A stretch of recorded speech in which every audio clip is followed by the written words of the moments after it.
Hi, my name is Brian Delurier, and welcome to Lab 1 Charge Tapes.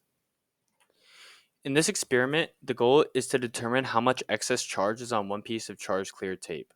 This experiment will calculate the charge contained on one piece of charge-clear tape and the forces acting on a charged tape if another is introduced.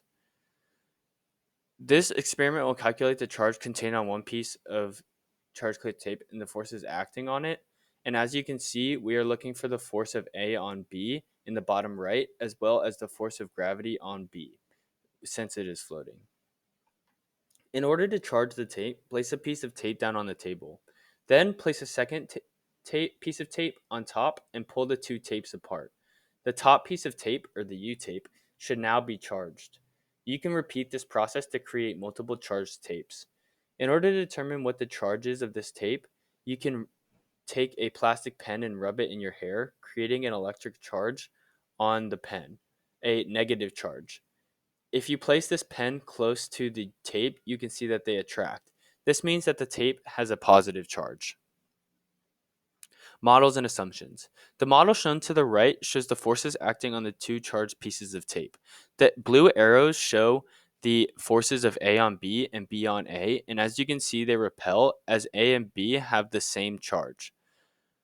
The green arrow shows the force of gravity on B, resulting in a net zero force on B.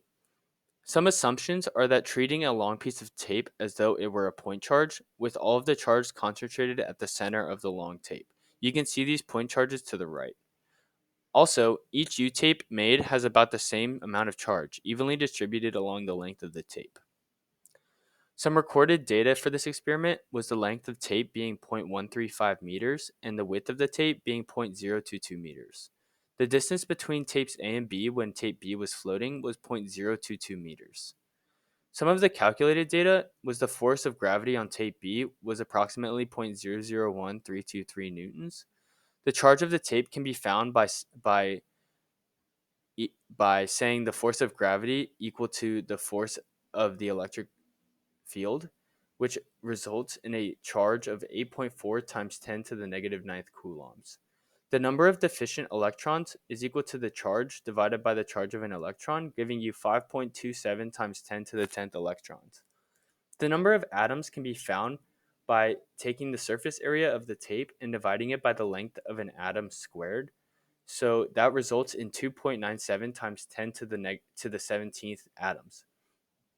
The ratio of deficient electrons to atoms is equal to 1 electron for every 5.63 times 10 to the 10th atoms, times 10 to the 6th atoms. In reflection, what if electrons had positive charge and protons negative charge? What would change about the observations you made with your tapes and other charged electrons? The effect would be the same in practice. Both tapes would still have the same charge and would repel. Since all objects would have the opposite charges they previously held, all objects that previously attracted would still attract, and those that repelled would still repel.